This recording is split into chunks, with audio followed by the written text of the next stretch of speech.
Seen anything like what's happening. Now I understand yesterday they're bringing up Russia again, that they've done for years. Never found anything. But they should be looking at China, Iran, lots of other places. I haven't spoken to anybody from Russia in years. They know that, but it's a scam. But it all goes back to the DOJ because we had a trial today.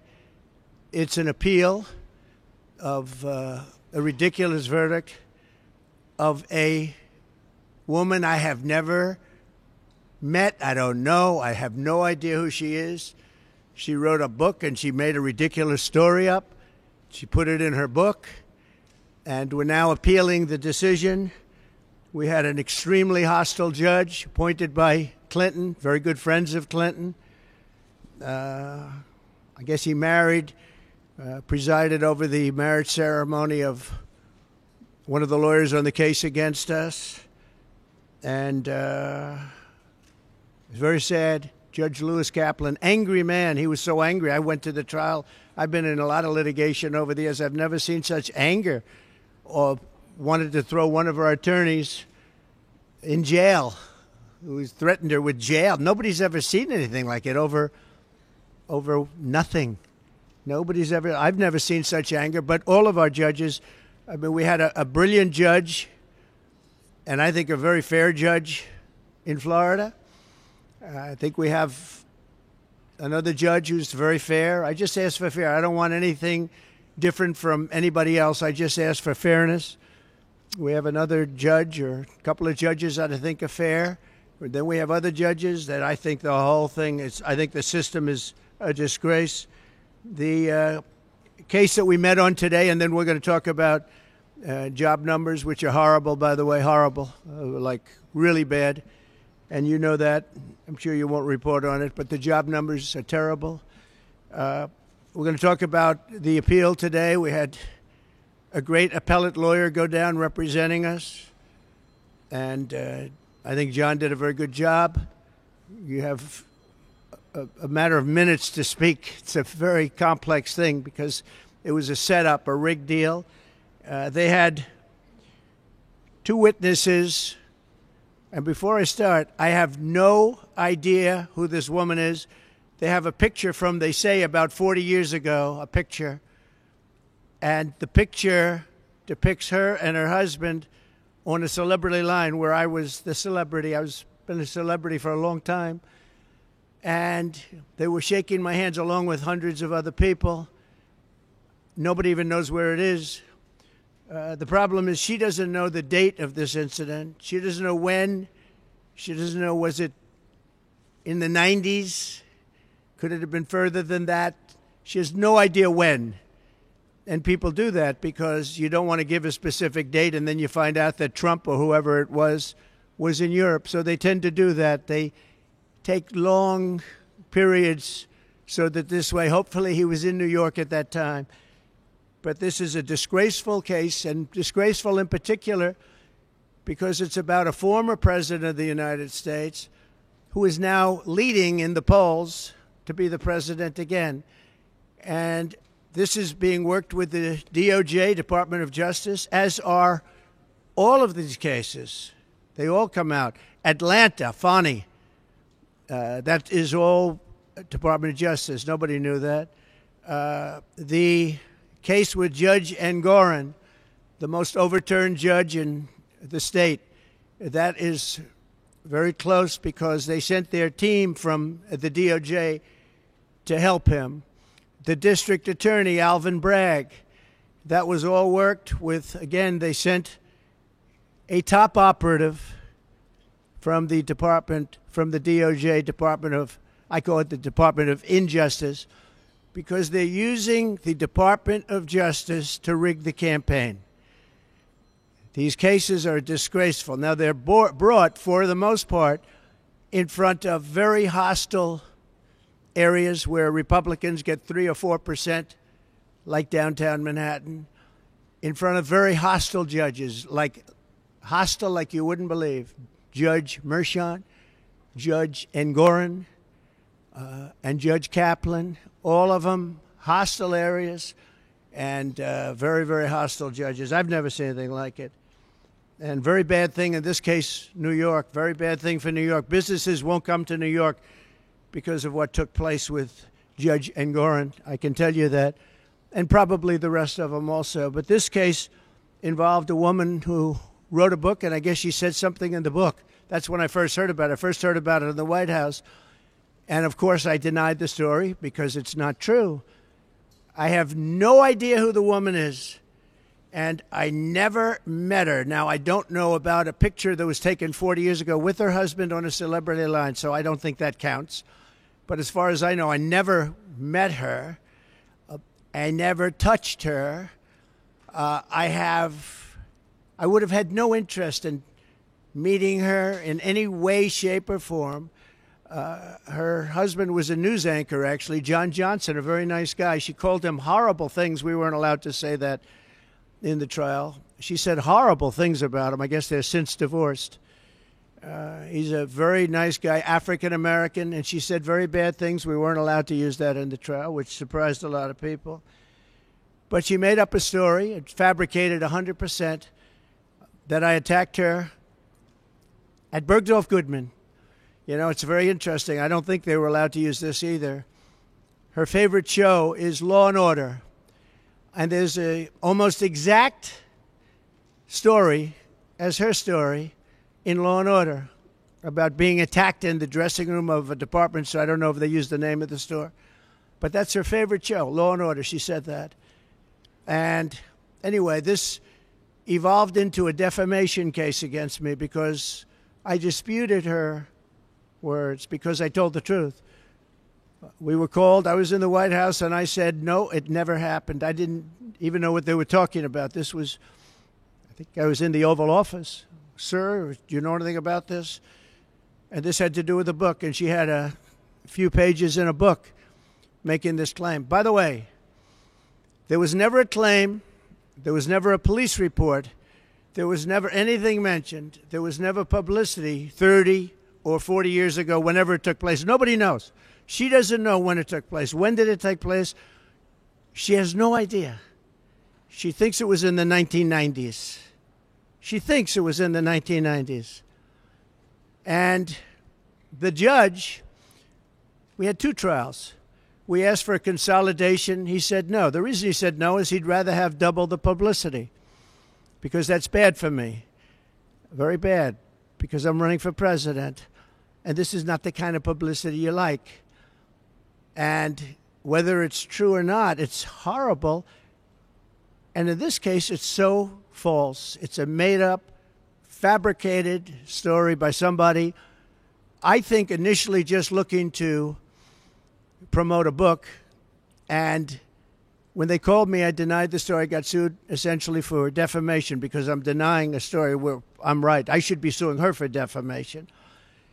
So that's where it is. Now, there were two witnesses. One is a woman who's followed me for years.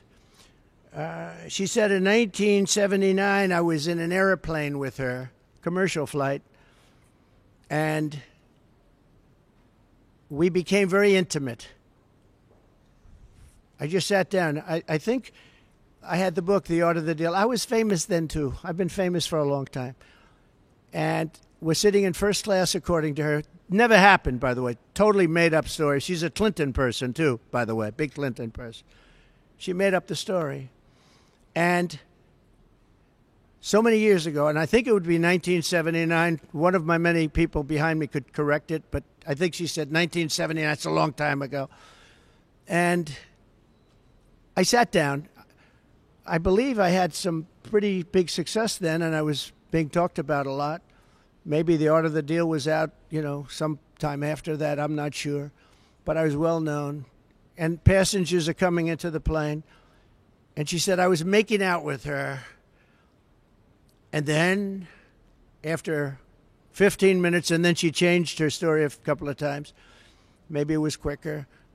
That I grabbed her at a certain part, and that was when she had enough. Now, so think of the impracticality of this. I'm famous. I'm in a plane. People are coming into the plane. And I'm looking at a woman, and I grab her, and I start kissing her and making out with her. What are the chances of that happening? What are the chances? And frankly, I know you're going to say it's a terrible thing to say, but it couldn't have happened. It didn't happen. And she would not have been the chosen one. She would not have been the chosen one. She has gone around for years saying the story. Everywhere I go, she says this story. And it's a total lie. Now, I assume she'll sue me now for defamation like I got sued by E. Jean Carroll, who interestingly said she's been hurt, damaged, but she's made more money since she did this than she ever made in her life. She gets paid a lot of money to go talk bad things about me. So remember this whole thing started, along with just about every other case I'm involved with the political campaign of Harris, and who's having a bad time because she can't talk, of Harris and Joe Biden. This was election interference. It all is. It's all fabricated. But fabricated in front of very friendly judges for them and in very friendly areas for them. If you get a jury, it's very hard to win in a jury where you have 3 or 4 or 5% Republican votes. Very, very tough, actually. 2 witnesses. One is named Jessica Leeds, so she was up again. She can't get rid of her. She was up. She said, I was in an airplane doing that. A couple of things. You have an armrest in planes back in those days. Oh, by the way, she didn't know anything about the flight, where we were going. Where I was in very few flights. I was a New York guy building New York buildings. I was at very few airplanes, I will tell you, in those days. 1979, I think. It's a long time ago. But you had the armrest, and in the old days, they didn't move. Okay? But she said she then got out, and she went to the back of the plane, and that was the end of the story, I think.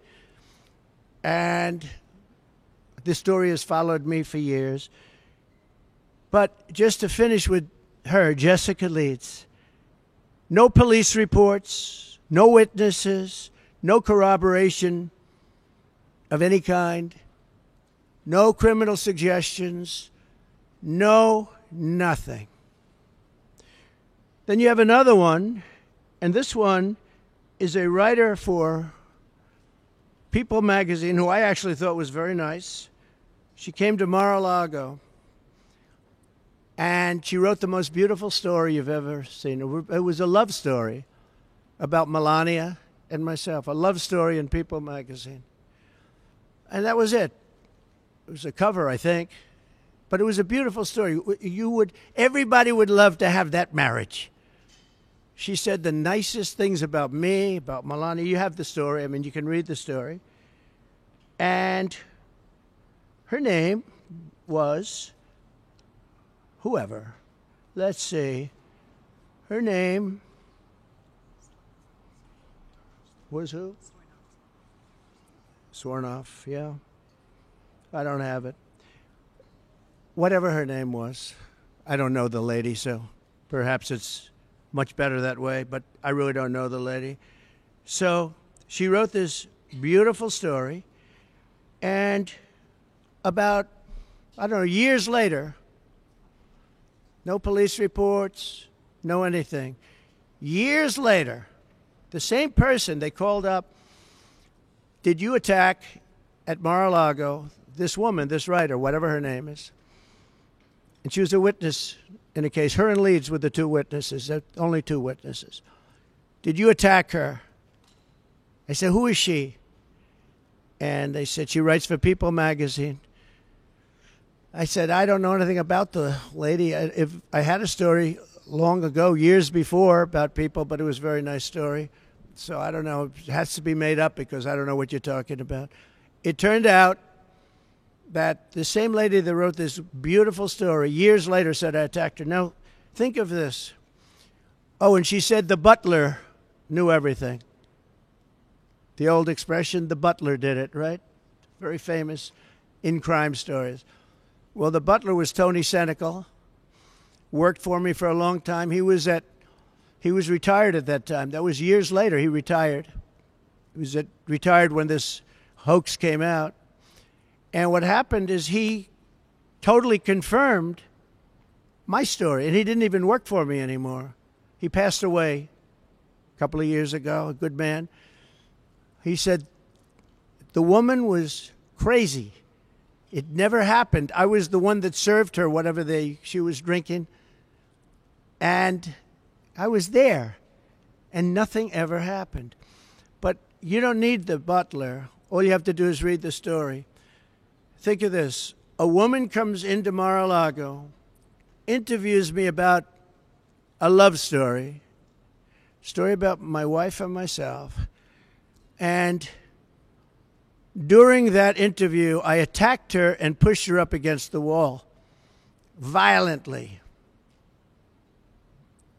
Okay? And then she leaves and she writes a perfect story. A perfect story. She doesn't mention the event. Again, there's nothing on file at all. Zero. There was no complaints. There were no complaints to People magazine.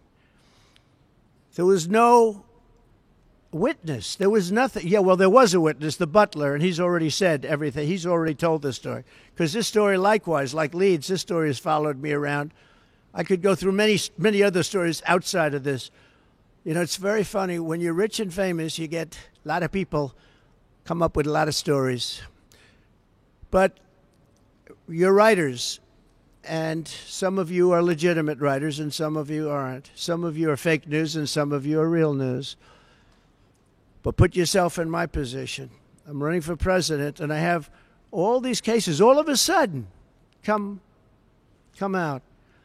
And they're fake cases, and they report back to DOJ.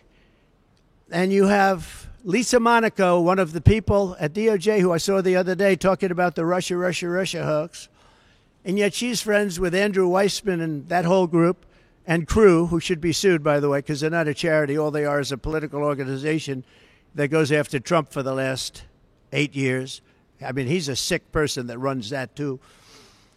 But Lisa Monaco is in the Department of Justice, but she's a Andrew Weissman person who's been after me for years. So far, he's failed. And he's having a heart attack because I'm leading in the polls. I guess if you look at the Nate Silver, very respected guy. I don't know him, but he has me up by a lot. So let's say we're leading, or let's say we're tied, or let's say what difference. I'm in the race. It's between two people, but I think we're leading by a lot because the opponent refuses to do an interview because she can't talk. And they're not going to skate through it. I'm not going to have a Marxist president. The people are getting it. So we go down to court today to talk about this case is a scam. And all I can say is that I never met the woman other than this picture, which could have been AI generated. I don't know. Showed up out of nowhere, but it's fine. Nice picture with her husband, and lots of other people are online. It's a celebrity line. But never met her, never touched her, never had anything to do with her. The other thing is I was very famous then. If I would have walked into Bergdorf Goodman, the department store that she said, everybody would have said, oh, there's Trump. And it would have been, at that time, on page 6. Page 6 was the equivalent of today's internet. And it would have been a big story if I would have walked into that store, gone into a dressing room, and supposedly you know what to her. Never happened. Never happened. Total phony story. And I feel sad that I have to come up here and explain it. I have all this legal talent, but legal talent cannot overcome rigged judges. They can't overcome a 4% Republican area. And I'm disappointed in my legal talent, I'll be honest with you. They're good. They're good people. They're talented people. Today at the trial, they didn't mention the dress. So the Monica Lewinsky type dress was a big part of the trial. big part of the trial. I said, why didn't you mention that? And I heard there was a dress involved. And I wasn't frightened at all because I did nothing with her. Never touched this woman, saw this woman, had no idea who she was. But they have a dress, sir. I said, so what? Well, sir, it's very... They used that dress to try and intimidate me. They used that dress with the public. That dress was such a famous dress. It was Monica Lewinsky, Part 2, the dress. And the judge wanted it for trial. And it was going to go into trial. And then they found out there was nothing on the dress, which I knew. And then the judge wouldn't allow it to be used. So they used it as a cudgel. They used it as a hammer over my head. And then the judge, when he heard that it showed totally negative, the judge wouldn't allow us to use it at trial. Then there was an Anderson Cooper interview where she said essentially, no, he didn't rape me. She was selling her book. She wrote a book. The book would have been a total failure, probably was anyway, although probably sold more recently. Again, there's a woman that wasn't doing well until she came out with this stuff about me. And that's happened to others too, by the way. She's not the only one. But they have the Anderson Cooper tape. And in the Anderson Cooper tape, it's an interview of her. And Cooper says something to the effect, did he rape you? Did he rape you? He was so happy. Oh, did he rape you? And she gave a very good answer for me, but a bad answer for CNN, for Anderson. And he said, we're going to commercial break right now. We're going. Then she came back from commercial break, and she was much more hostile. But this man wouldn't let us use the tape or the proper questions having to do with the tape. Wouldn't let us. The Judge Kaplan, wouldn't let it be used. We wanted to get the outtakes. In other words, what did Anderson Cooper talk to her about during that intermission for a commercial that he called for immediately? Where do you see this? I mean, some of you have seen it, some of you haven't. We're going to commercial break right now. And so what happened is we weren't able to use it. The other thing is we had not one trial, we had two trials. Nobody understands why. We asked for a consolidation. And I wanted to show up to the trial, to the first trial. My lawyer, who's not up here, not with us any longer, sir, you should not show up. You're the former president or the president. I don't even know when the trial was, but you're the president of the United States, sir. This is beneath you. I've got this 100%. The dress is negative, but he wasn't able to use it. Sir, it's beneath you to show up. I said, but wouldn't that be bad for a jury? Wouldn't that be sort of bad for a jury if I don't show up? He said, sir, you don't have to show up. I've got this. You shouldn't do it. It's beneath you. It's beneath the office of the president. I understood what he meant by that. And so I didn't show up. And I was found guilty of something that I didn't do with a woman that I have never seen, touched, or in any way was involved with, nor would I want to be. I would not want to be. My people say, please don't say that. I would not want to be involved with her. And that's where we are. So we're appealing it, and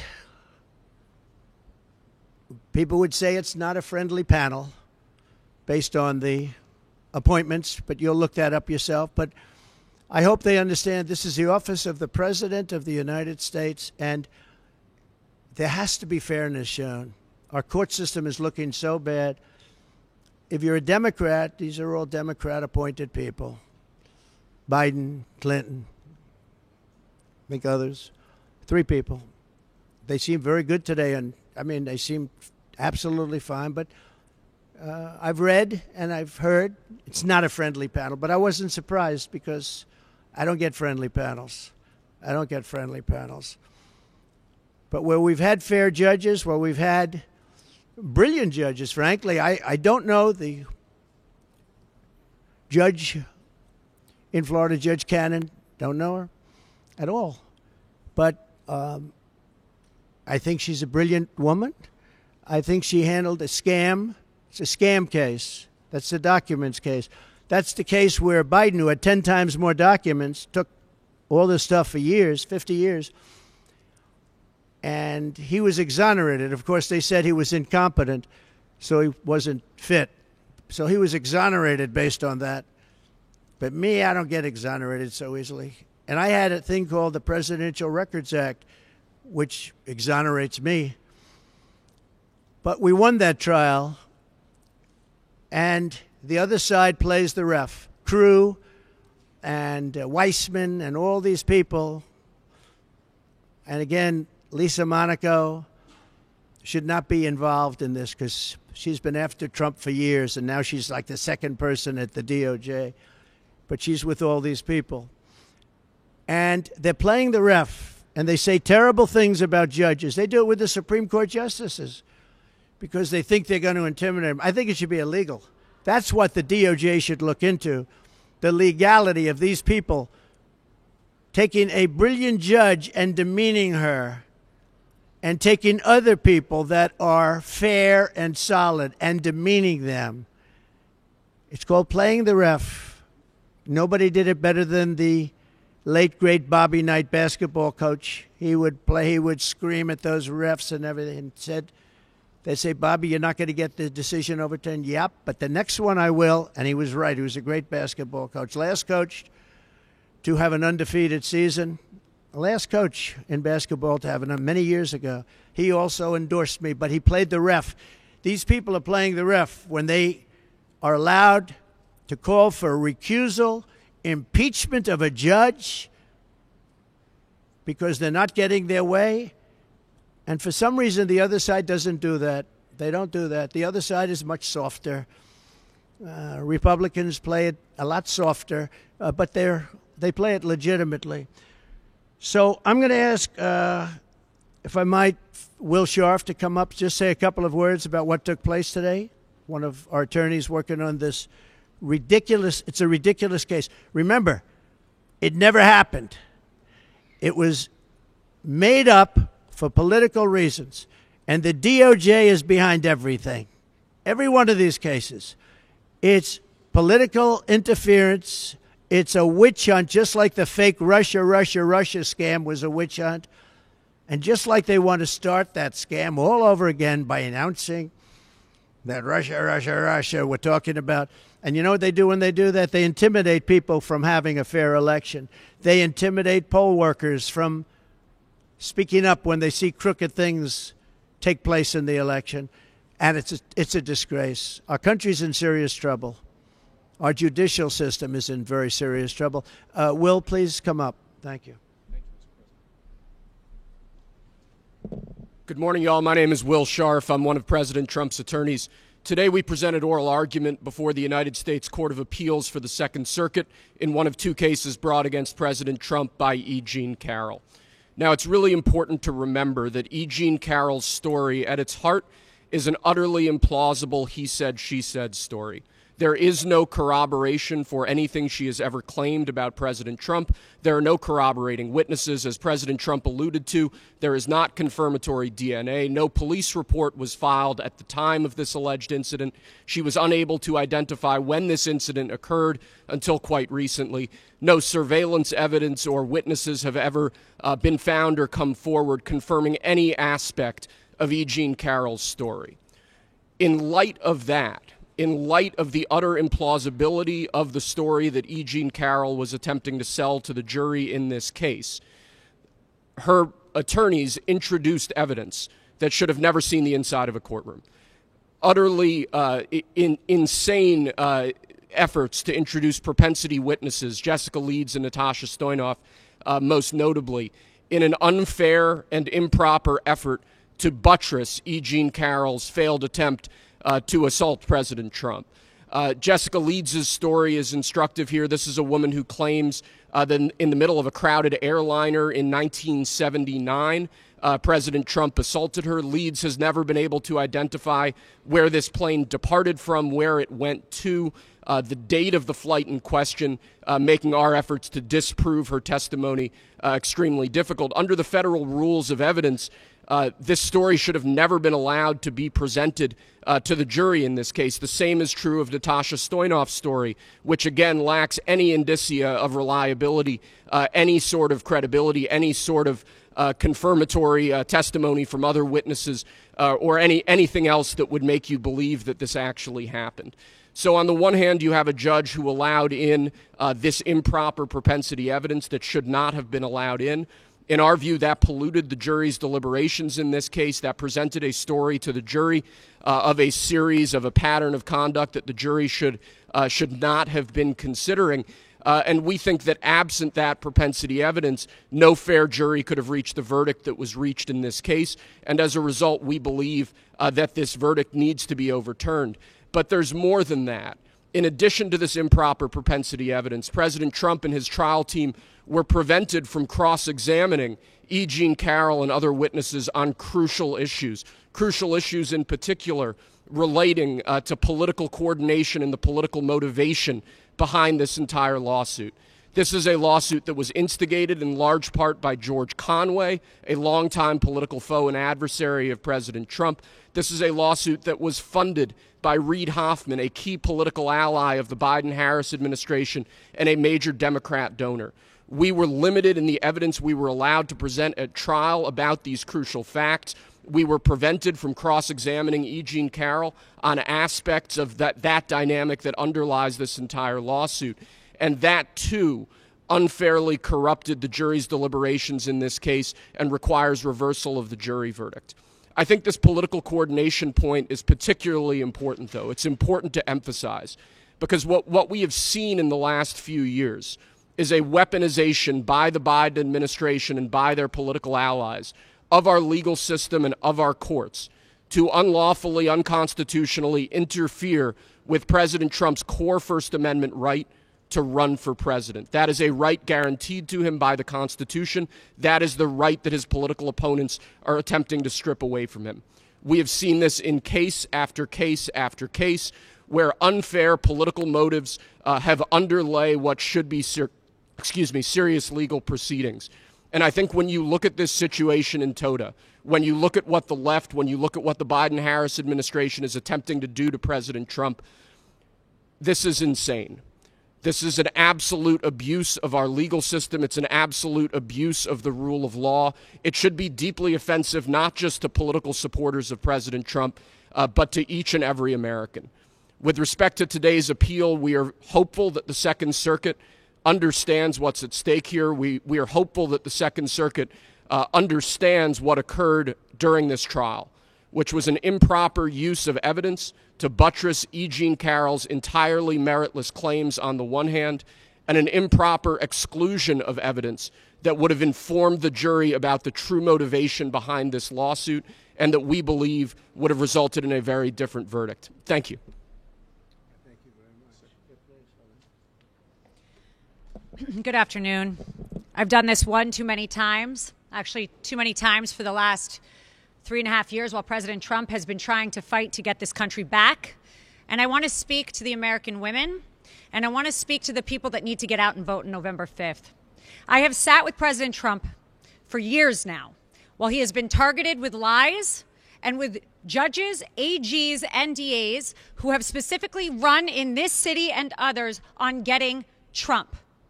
The Trump administration will fix this problem. We will stop Kamala Harris's regime, because she was there, let's not forget that, and she still is, of using officials from the White House, putting them in DA's offices, in AG's offices, and attacking your political opponent. And this country deserves better than this. We do. We should not be sitting here at a press conference talking about this. We did this in 2016, and every woman had no reports. They come out when it's election time. And as a woman who has stood with President Trump, who has spent extensive time with President Trump and with his beautiful family, I will tell you, that is not President Trump, and I completely am disgusted by what I have seen happen to this person, his family, and the Trump organization that we stand in right now.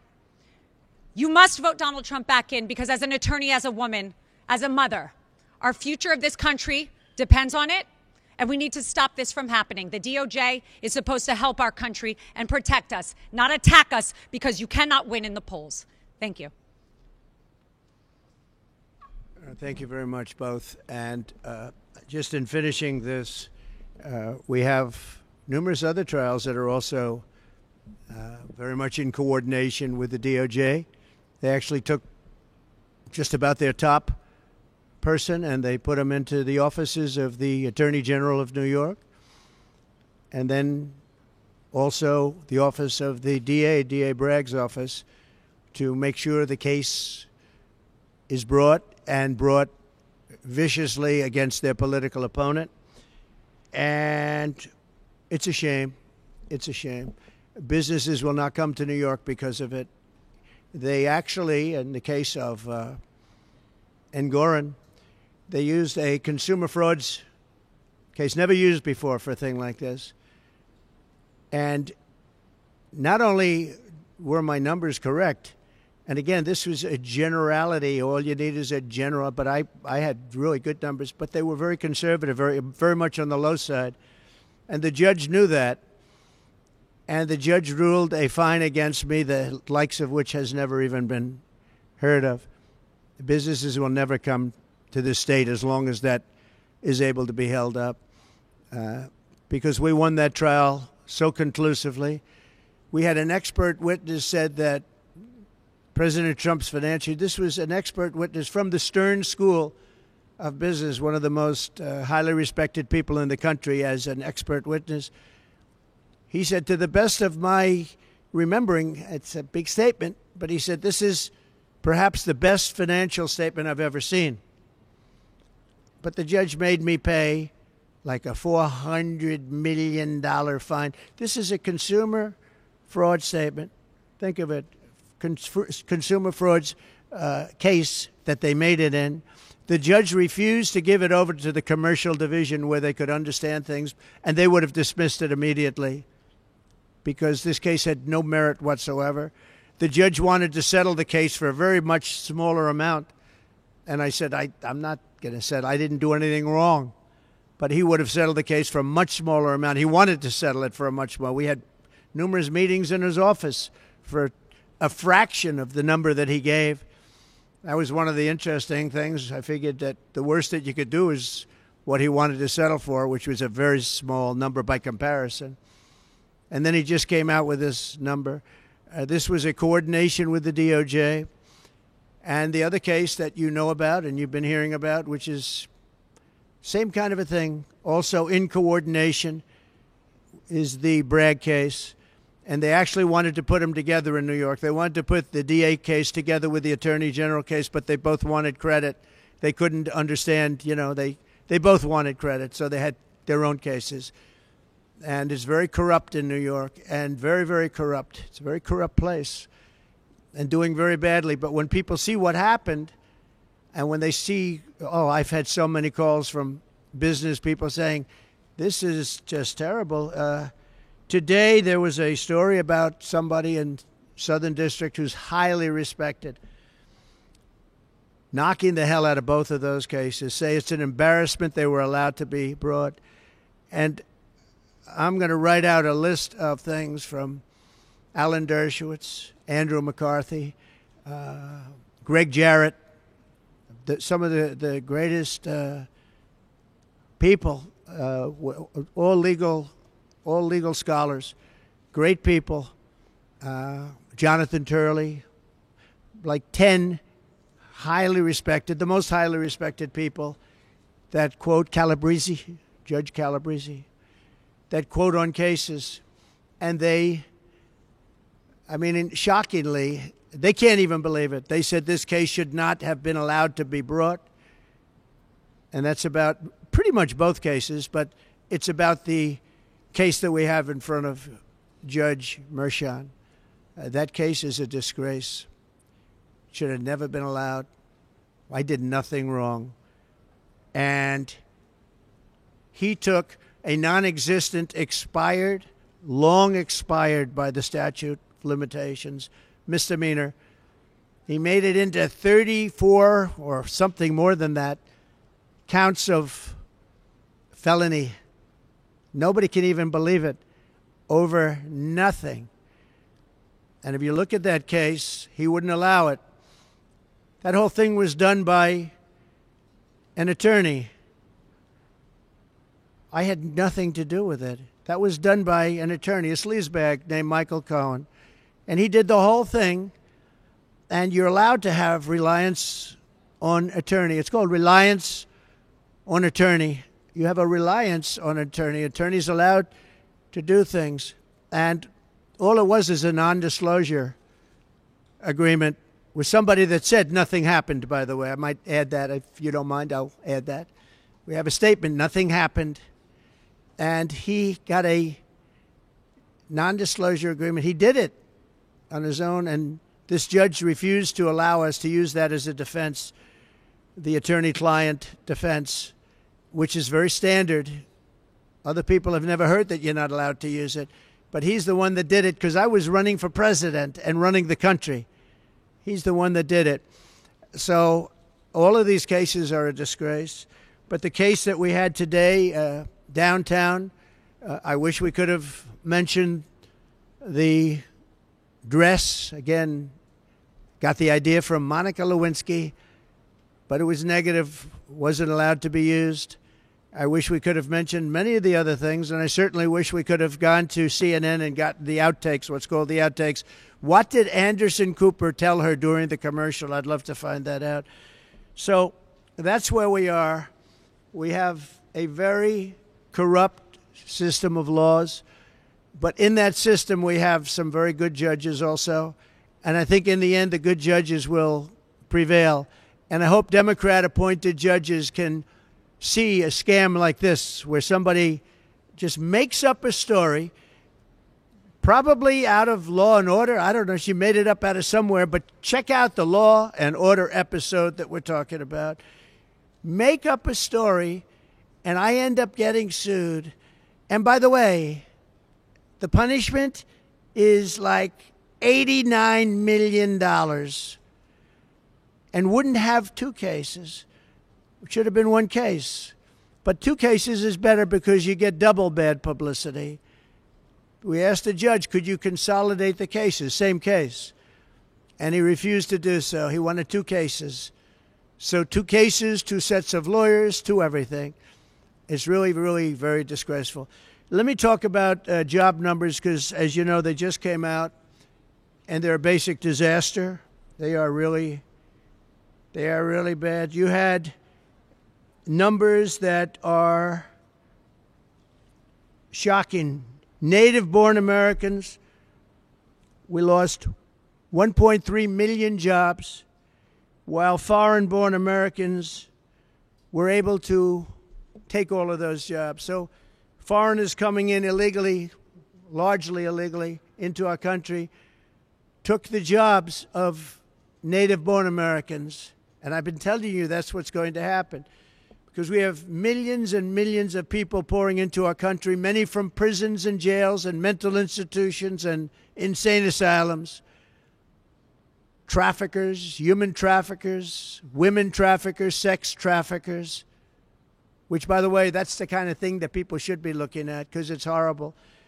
And it's turning out that migrant crime is far worse than any crime that we've ever experienced. If you look at Aurora, Colorado, they're taking over the place. They took over buildings, and this is just the beginning. You haven't seen anything yet. You haven't seen any. They've allowed well over 20 million people, in my opinion. Other people say, well, it's only 13. No. It's much more than 20. I think it's much more than 20. Our country is being invaded because of incompetent people like Kamala that doesn't want to do one interview. She does one softball interview with CNN. Couldn't have been nicer. Dana Bash, you know what? I gained respect for Dana Bash and for Jake Tapper because in my interview with Sleepy Joe, I thought they were very fair, actually. I was surprised. They were very fair. I'm going into very hostile territory shortly on a debate with ABC, George Slopadopoulos and that group. And ABC, I think, is the worst of everybody. I think they're the worst. They're the nastiest. They're as bad as you can be. They're worse than NBC, which is saying a lot. And we have something coming. And the reason I'm doing it is because that's the only one that she would do it with, because her best friend is the head of ABC or ABC News, and her husband's best friend is married to that one. So, and Donna Brazile is there. You remember the famous Donna Brazile? She gave Hillary Clinton the questions. You remember that? That was a little embarrassing. She got fired, I assume, for that. But now she's working at ABC. So I said, I'll do it anyway, because even if she knows the answers and knows the questions, I don't think she'll be very good. And this is not what our country wants. And I feel I have an obligation to do it. And she'd never stand up here like this and give a news conference and speak about what's happening with the weaponization of our justice system. This is the weaponization of justice at a level that nobody's ever seen in this country before. We've never seen it. You see it in third world countries, you see it in banana republics, but you don't see it in the United States of America, and it's a very sad thing. And I think I'm doing a great service by having gone through it and revealing it, because, you know, it came out with a indictment from the district attorney, which, again, just revealed today, and I hope you're going to do a story because it's a big story. The Southern District of New York was, and this is a very highly respected group of people. He said it was a disgrace that that case was brought. It was a disgrace that the case was brought in front of Mershon. The case is a disgrace. Should have never been brought. Should have never been brought. And the case in front of Judge Engoron, just in terms of the case itself, we had 4 or 5 overturns in the appellate division. I only hope the appellate division, for the good of New York, otherwise you just say, God save the state. For the good of New York, I hope that the appellate division will do what's right on that case, because that case was a scam. But every single one of these cases that I'm mentioning, they're all hoaxes and scams. No different than Russia, Russia, Russia, Ukraine, Ukraine, Ukraine, the impeachment hoax number 1, impeachment hoax number 2, all these things that we won. We won them all. But it takes time, it takes effort. And they're at it again. But this time, what they're doing is they're hitting us as hard as possible. You know, it's very interesting. It just brings to light the lawyer on the hoax that we're talking about now, having to do with E. Jean Carroll. She said, the way to defeat Trump is go after him civilly as often as possible, make his life miserable, sue him all the time, keep him in court, and let him spend a fortune. That's the lawyer I have in the E. Jean Carroll case. And that's exactly what they've done. The only thing I can say that's good about it is the public understands.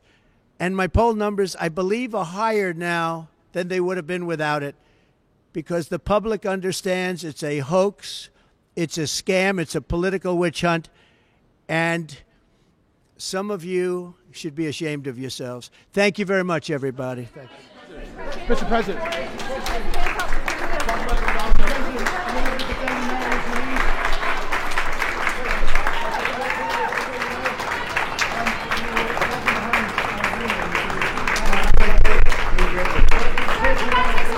Question.